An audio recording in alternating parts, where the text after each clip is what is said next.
కలిగిన బిడ్డలకు వివాహము చేయాలని ఒక ఆలోచన ముందు అనుకుంటేనే సిద్ధపడుతున్నావు. ఒక చదువుకున్న విద్యార్థి ఒక ఉద్యోగాన్ని సంపాదించి అనుకుంటేనే సిద్ధపడి. దేవుడి స్తోత్రం. ఒక ఇల్లు కట్టాలంటే ముందే సిద్ధపడుతున్నాం. ఒక వివాహం జరిగించాలంటే ముందే సిద్ధపడుతున్నాం. ఒక ఉద్యోగం సంపాదించాలంటే ముందే సిద్ధపడుతున్నాం. అంటే మనం ముందుగా సిద్ధపడకపోతే ఇల్లు కట్టలేము, ముందుగా సిద్ధపడకపోతే బిడ్డకి వివాహం చేయలేము, ముందుగా సిద్ధపడకపోతే ఉద్యోగాన్ని సంపాదించలేము. రైట్? తప్పకుండా గట్టిగా హల్లెలూయా, హల్లెలూయా. మత్తయి సువార్త 42వ వచనం, 24:42. మత్తయి సువార్త 24:42 వచనం. కావున ఏ దినమున మీ ప్రభువు వచ్చునో మీకు తెలియదు కనుక మెలకువగా ఉండుడి. ఏ జామును దొంగ వచ్చునో తెలిసి ఉండి ఎడల మెలకువగా ఉండి 1000 నుండి మెరుగుదము. మీరు అనుకునే గడియలో మనుష్య కుమారుడు వచ్చును గనుకనే మీరు శ్రద్ధగా తప్పకూడదు. హల్లెలూయా, హల్లెలూయా. ఈ లోకములో ఒక ఇల్లు కట్టాలంటే ముందే ప్లానింగ్ వేసుకుంటున్నాం.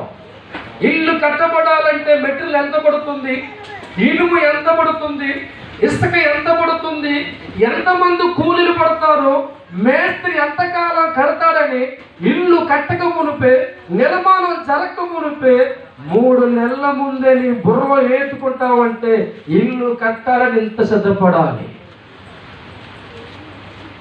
కూతురికి పెళ్లి చేయాలంటే 3 నెలల ప్లానింగ్ మొదలెడతావు. అల్లుడి కట్నం ఎంత ఇవ్వాలి, బంగారం ఎంత పెట్టాలి, అల్లుడు వచ్చేటప్పటికి ఇంటికి సున్నాలు ఏ కలర్ వేయాలి అని 3 నెలల ముందు నువ్వేం చేస్తావు తెలుసా? బుర్రలో సిద్ధపడతావు. దేవుడు స్తోత్రం. ఒక చదువుకున్న విద్యార్థిని గమనిస్తే ఎప్పుడో 25 సంవత్సరాల తర్వాత వచ్చే ఉద్యోగం కొరకు ఎప్పుడు స్టార్ట్ చేస్తున్నారంటే 1వ బడిలో. 25 సంవత్సరాలకు వచ్చే ఉద్యోగం కొరకు ఆడికి ఈ తెలియని సందర్భంలోనే ఆడు బుర్రలో ఏం ఫిక్స్ చేస్తున్నావంటే నువ్వు పెద్ద అయ్యాక ఒక మంచి ఉద్యోగం సంపాదించాలి నాన్న. దేవుడు స్తోత్రం.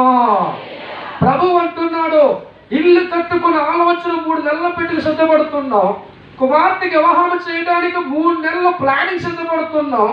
ఉద్యోగం కోసం 25 సంవత్సరాలు ప్లానింగ్ చేస్తున్నావు. నేను వచ్చేటప్పుడు సిద్ధపడుతున్నావా?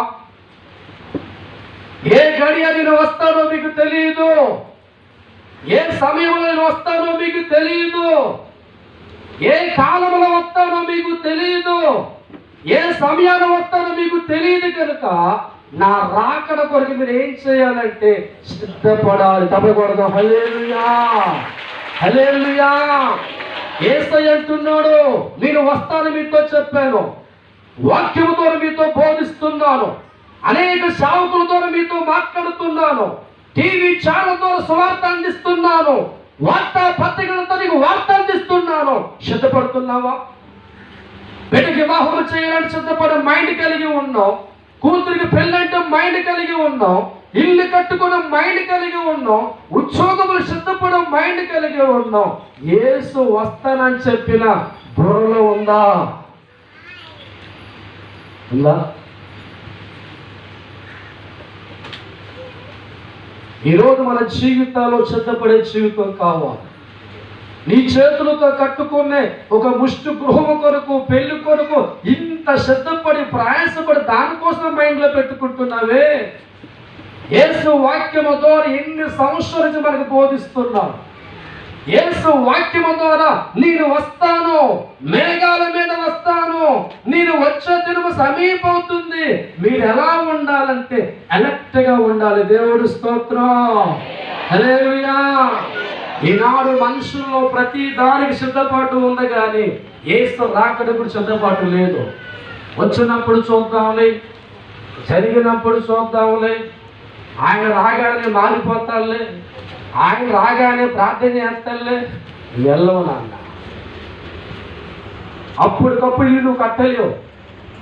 అప్పటికప్పుడు కూతురు పెళ్లి నువ్వు చేయలేవు, అప్పటికప్పుడు ఉద్యోగం నువ్వు సంపాదించలేవు. ఒక ఇల్లు కట్టాలంటే 3 నెలల నుంచి ఆలోచన కలిగి దానికి కావాల్సిన ఆర్థిక సహాయం పంచుకొని అప్పుడే నువ్వు ఇల్లు కడతావు. ఒక కూతురికి పెళ్లి చేయాలంటే ఎన్నో సంవత్సరాల నుంచి ఆ ఆలోచన కలిగి ఆమె కొరకు ప్రతిరోజు కష్టాన్ని సమకూర్చి ఆ దినం వచ్చినప్పుడు ఖర్చు పెడతావు. దేవుడి స్తోత్రం. అప్పటికప్పుడు నువ్వు ఇల్లు కట్టలేవు, అప్పటికప్పుడు కూతురు పెళ్లి చేయలేవు, అప్పటికప్పుడు ఉద్యోగం నువ్వు సంపాదించలేవు. దేవుడి స్తోత్రం.